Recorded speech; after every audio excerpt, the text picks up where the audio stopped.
Hi, this is part two of my dialogue with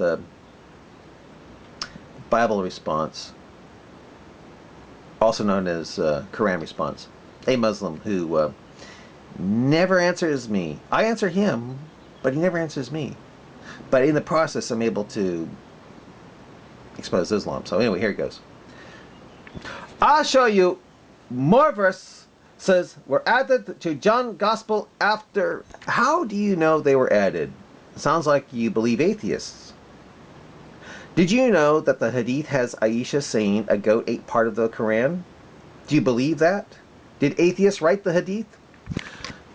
It totally ignores me and says, Jesus, these verses, you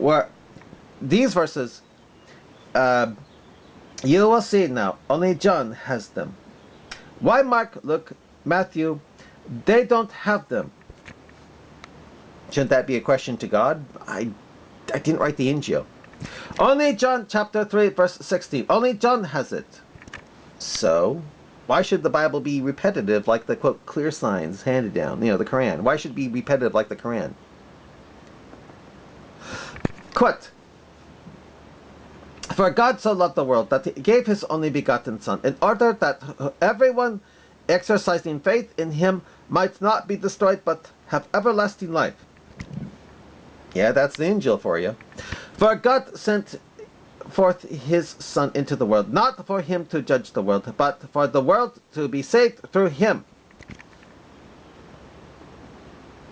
Yep, that's the Injil for you.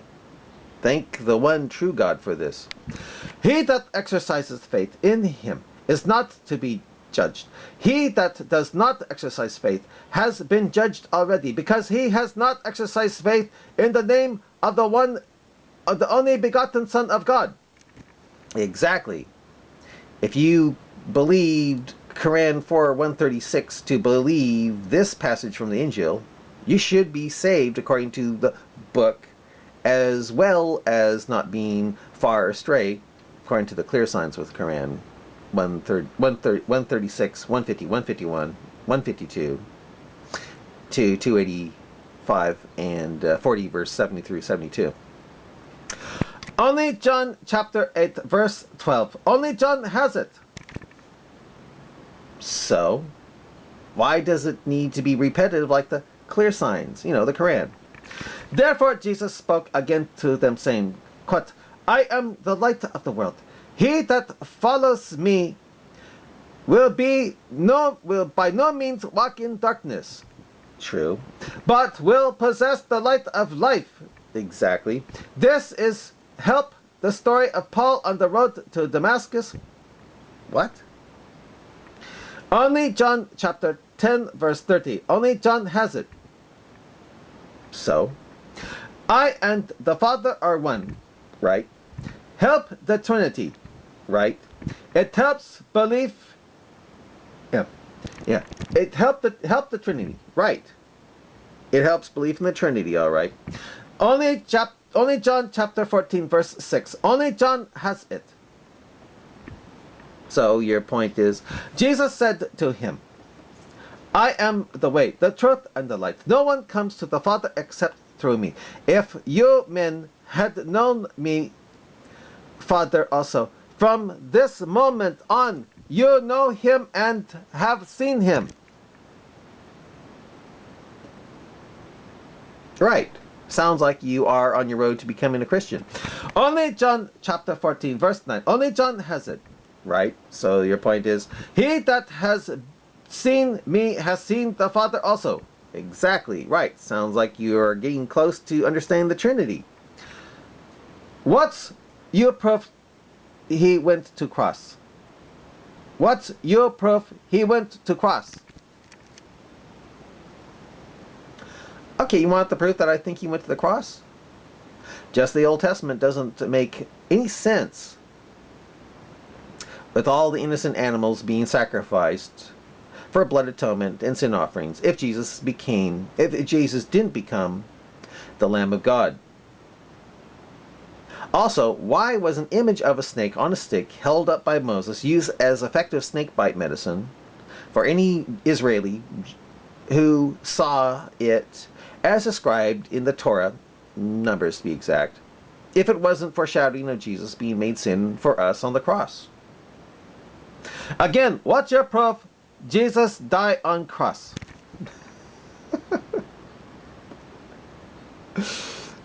Well, what's your proof that as embryos we are blood clots, clots of congealed blood? What's your proof that the Son asks or seeks permission of Allah to rise again? What's your proof that the bones of a fetus form first and the sperm comes between the ribs and backbone, like the Quran says? Also, what is your proof that Muhammad took a flying donkey-like creature ride, the Al-Buraq, from Mecca to Jerusalem one night to talk Allah down from 50 prayers a day to the current 5? And when he supposedly went to Jerusalem, he visited the Solomon Temple and the Al-Aqsa Mosque, which neither existed ever at the same time in history. And one last thing. What is your proof that instead of Jesus going to the cross, Allah only made it appear that Jesus went to the cross when secretly taking Jesus up to heaven to be with Allah, thus creating damning Christianity in the process? What is your proof for those points? Oh, what is your proof for these points? And, of course, like usually, never answers me. He just changes the subject. Says this. Can you touch a spirit? Why does it say you can't touch a spirit in the Injil? Have you ever heard of poltergeists? Sounds like a spirit can touch you. Can the spirit eat fish and honey? Is that spirit, if that spirit has a risen body like Jesus, it seems they can. Did Jesus prove his death or deny it? What was that again? Did Jesus prove his death or deny it? If you read the Injil, it seems he proved it. When Thomas put his hand in Jesus' side, in his hands, sounds like it was verified. Luke chapter 24, verse 34. Quote, saying, For the fact that the Lord was raised up, and he appeared to Simon. Now they themselves related the events on the road and how he became known to them by the breaking of the loaf. While they were speaking of these things, he himself stood in their midst and said to them, May you have peace.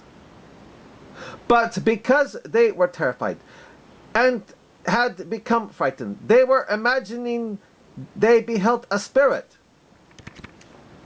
True, but he was more than a spirit. They found out that he was a risen, glorified body that could also eat fish and honeycomb. Read on, please. So he said to them, Why are you troubled? And why it is doubts come up in your hearts? See my hands and my feet, that it is I myself. Feel me and see, because a spirit does not have flesh and bones, just as you behold that I have. Sounds like Jesus proved it just by raising from the dead. Continue. And he said this, he showed them his hands and his feet. But while they were still not believing for sheer joy, and were wondering, he said to them, Do you have something to eat? And they handed him a piece of broiled fish, and he took it and ate it before their eyes.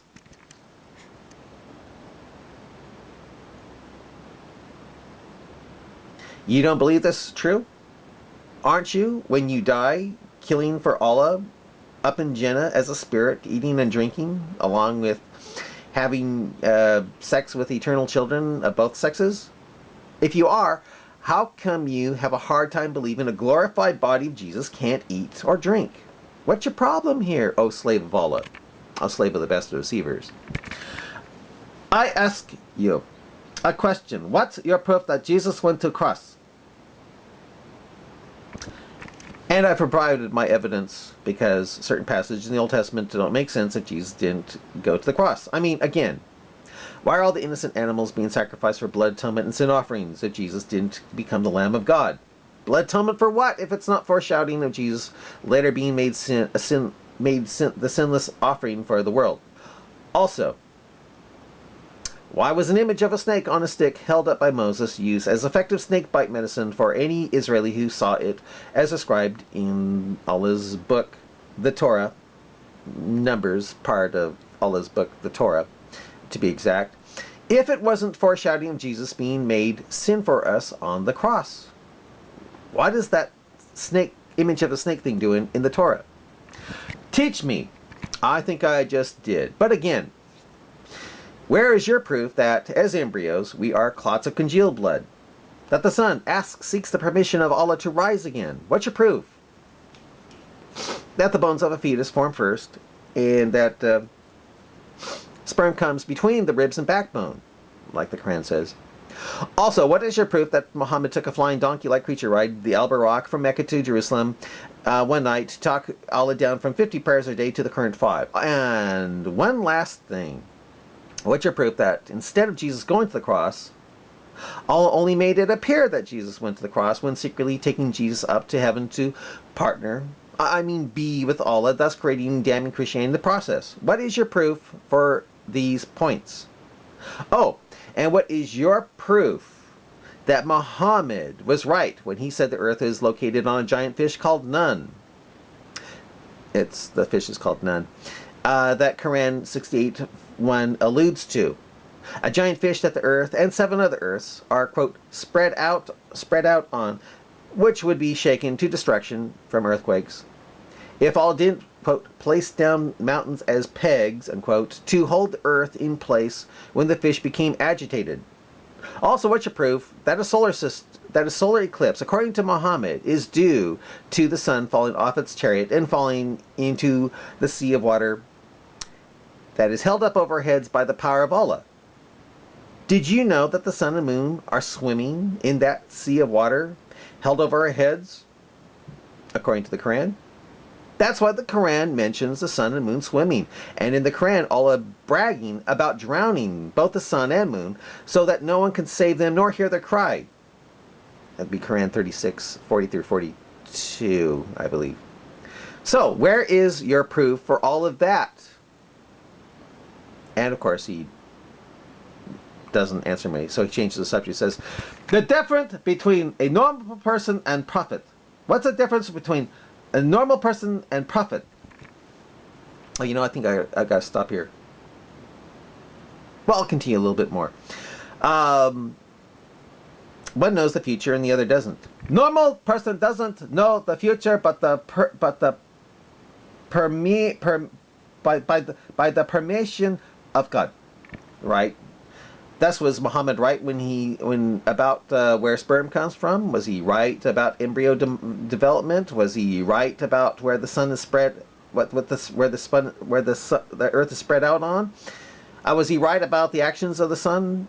Does the sun need to ask permission to rise again after it sets? Be truthful, please, O slave of the best of deceivers. Be truthful. And I think I'll end it here.